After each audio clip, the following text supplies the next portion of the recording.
And this, I think, is probably the most important suggestion that has been submitted. Don't just tell the school nurse. Don't just send your kid with a note. Don't just tell the principal. You need to talk directly to your children's teacher.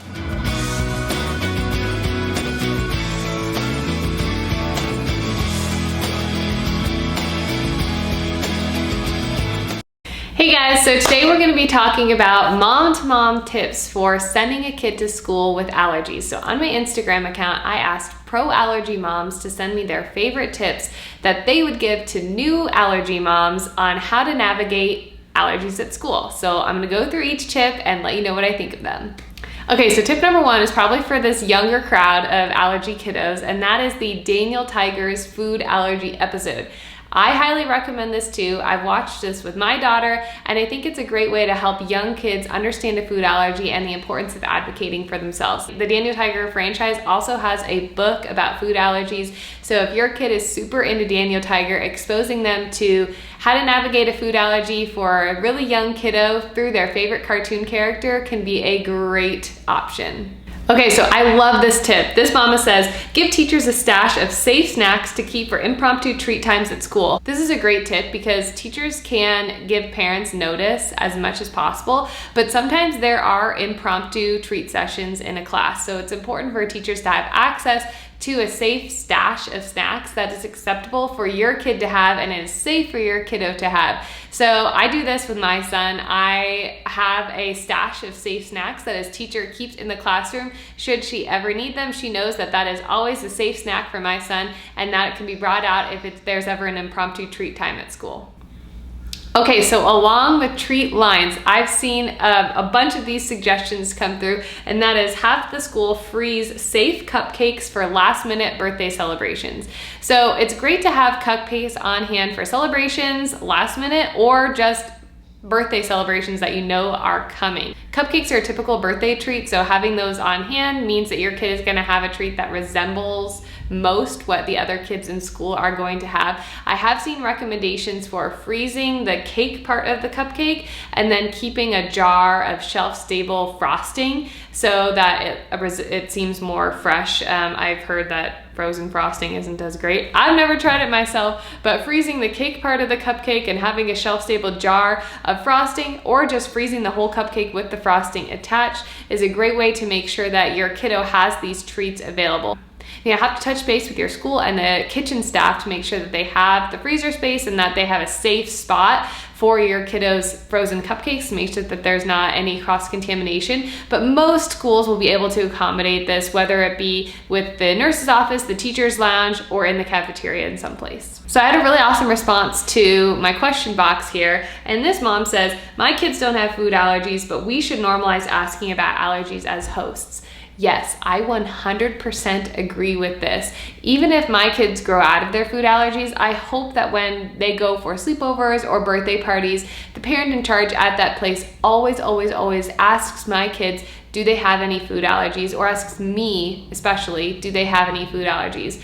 I feel like I'm more sensitive to this because of my job, because my husband has food allergies and my kids have food allergies too. So I generally tend to ask people who are eating at my house if they have any allergies. And I think this is especially important for kids, asking them and asking their parents, because this not only is a safety issue, we want to make sure we're not feeding any potential triggers to kiddos.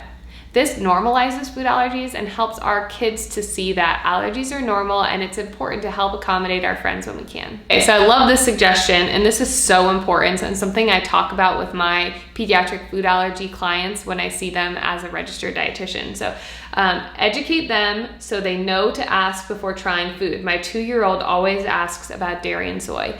Great suggestion. 2 is not too young to train your kiddo to ask about allergens in the food. Even if they don't fully comprehend what it means, just having them ask about that so the adult present at the mealtime can be alerted that your child has a food allergy can be so useful. So you don't have to wait until your child is 5 or 6 for them to start advocating for themselves if they have a food allergy. They can advocate for themselves at a young age, as soon as they can start forming sentences as young as 2 or 3 years old. If you are concerned about your child being able to advocate for themselves, or for some reason they're not able to speak for themselves, themselves. For example, maybe they have a speech delay, or maybe they have a cognitive disability that prevents them from verbally advocating for themselves. You can also purchase an allergy band or a necklace or stickers or stick-on tattoos of some sort that would alert any adult around them that they do have a food allergy. This is from a former pre-K teacher. She says, tell the teacher directly to make sure they have the details. And this, I think, is probably the most important suggestion that has been submitted, not only because it's from a teacher, but just discussing the act of communication is the most important thing that you can do for your child to make sure that they are successful with their food allergy at school. Don't just tell the school nurse.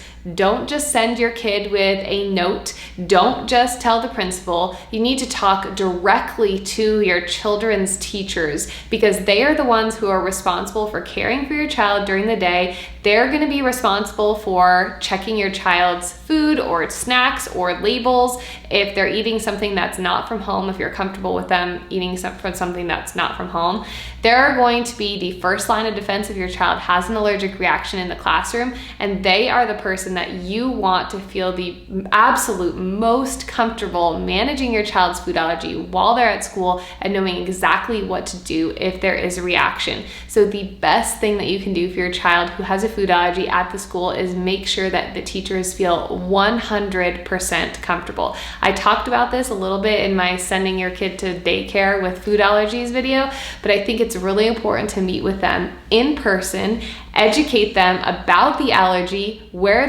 those ingredients or allergens can be found in food, what your child's reaction looks like, what are the steps needed to take to make sure that your child is safe, what are the steps they need to take to make sure that you feel comfortable as the parent, educating them on, can they have treats from school, or are they only allowed to have the food that they bring from home, telling them about what to do in case of reaction if medications are needed, sharing the care plan from your allergist, and finally asking your child's teacher, if they have any questions. Let them know, hey, I know this is a lot, but is there anything else that you need from me to help you feel comfortable?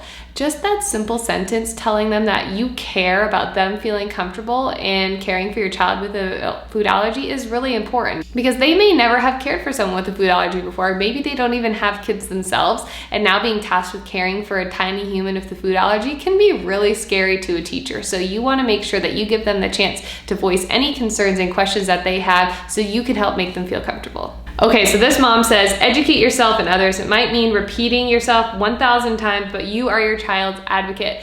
Never feel bad about advocating too much or talking too much to others about your kid's allergy. You are their best advocate, and it's okay to feel like you're that mom if you need to do that to feel like your child is safe. If you need to go the extra mile or the extra step to make sure that your child is safe, then you do that, because you know best what your child needs, and you're the best person to help inform your teachers and the staff at your child's school what they need to be safe. So now I have 2 tips from a pediatric allergist friend who messaged me on Instagram, some of her top tips for parents with food allergies. Direct teachers to websites that are good for them to do their own learning if they have questions. This is great, because while I do think it's important to meet with teachers one-on-one and ask them how you can help answer their questions, they may think of questions after the fact, or they may have concerns later on, or they may just want to learn more. Websites like the American Academy of Allergy, Asthma, and Immunology, as well as the Foundation for Allergy Research and Education. I will link those here. Those are my 2 top favorite websites for general information regarding food allergies, and those would be great resources to give to your school administration and to teachers. So tip number 2 from my pediatric food allergist friend: be open to other parents wanting to ask questions or needing guidance. I had a mom who made a list of safe foods for her child and gave them to the teacher to use for open snack periods. Sometimes it's helpful to have what the child likes and is okay versus what they should avoid. This is a great suggestion. So as someone who's sensitive to food allergies, if I knew another child in my kids' class had food allergies to something else, I would do my very best to accommodate those allergies. So I'd want to know from that parent, hey, what are some safe foods that I can bring in that your child can enjoy on my kid's birthday too? So if I got a list home from another parent of safe foods for their kids, that would make me feel really comfortable in providing treats for the class. Now, I think some food allergy parents might be worried if that's too much or being too extra, they're overstepping boundaries. I don't think so. I think if you include a note on that letter and say, hey, I don't expect you to provide treats that my kiddo can have on holidays, but if you're interested in providing something that they can have, here are some great ideas for you. If you take that approach, it's super positive and it helps fellow parents and teachers feel comfortable giving stuff to your kiddo that they enjoy and that's safe. All right, so that's it for the parent-to-parent tips from Pro Allergy moms and dads for how to navigate food allergies in school. Make sure you like, comment, subscribe for more videos, and happy feeding.